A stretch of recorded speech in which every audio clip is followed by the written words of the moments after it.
হাটচন্দ্রা, কাজিরাখ ও পলাশতলা এলাকা বছর জুড়ে জলাবদ্ধতার কারণে চরম দুর্ভোগে পৌরবাসী।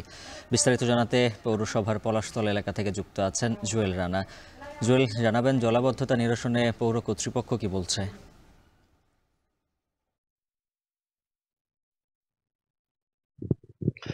উজ্জ্বল, শত বছরের পুরানো একটি পৌরসভা, প্রথম শ্রেণীর পৌরসভা হচ্ছে জামালপুর পৌরসভা। এই পৌরসভা ১০ নং ওয়ার্ডের পলাশতলা, কাজিরহাট এই যে এলাকাটি রয়েছে, এই এলাকায় ৪ থেকে ৫ বছর জুড়েই কিন্তু এই সামান্য বৃষ্টিতেই জলাবদ্ধতা তৈরি হয়েছে। আর এই জলাবদ্ধতা নিরসনে এখানকার স্থানীয় লোকজন গত সপ্তাহে তারা ভারপ্রাপ্ত জেলা প্রশাসক AK আব্দুল্লাহ বিন রশিদের সাথে দেখা করেছে।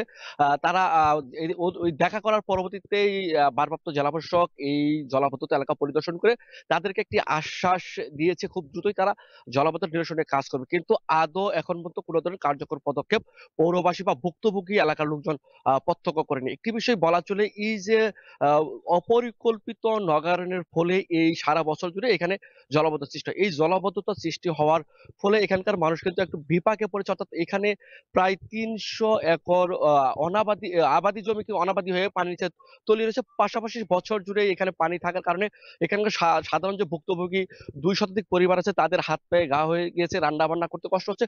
পাশাপাশি এখানকার কোনো লোকজন মারা গেলে তাদের জানাজা করতেও কিন্তু পার্শ্ববর্তী কোনো বাজার বা কোনো এলাকায় নিয়ে জানাজার দাফন কাফন ব্যবস্থা করতে। পাশাপাশি বিয়ে শাদীর একটি বিষয়, সেটি কিন্তু এখানে হচ্ছে না এই জলাবদ্ধতার কারণে। অর্থাৎ বলা চলে, আমরা এই পৌর এলাকা সকাল থেকে ঘুরে দেখেছি, অর্থাৎ ৩টি এলাকা ঘুরে দেখেছি। এখানকার যে জনজীবন অনেকটাই স্থবির হয়ে গিয়েছে। এখানকার স্থানীয় লোকজন অনেকেই এই বাড়িঘর ছেড়ে অন্যত্র তারা বাসা বাড়ি ভাড়া নিয়ে তারা জীবনযাপন করছে, মানবতার জীবনযাপন করছে। পাশাপাশি বলা চলে, আমরা দেখেছি কোনো বাড়িতে হাঁটু পানি করতে কোমর পানি বা রাস্তাঘাটটিও তলিয়ে রয়েছে। অর্থাৎ এই যে জনদুর্ভোগ একেবারে চরমে গিয়ে পৌঁছেছে। অর্থাৎ বলা চলে, এইখানকার মানুষ একটি অভিশাপে দাঁড়িয়েছে এই পলাশতলা, কাজিরহাট, হাটচন্দ্র এলাকা।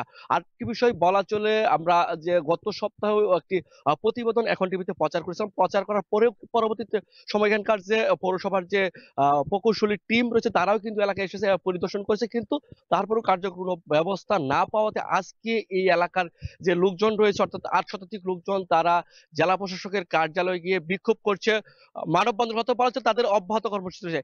এই ছিল জামালপুর থেকে জলাবদ্ধতার সবশেষ তথ্য। উজ্জ্বল, দেখছেন এখন জনপদে।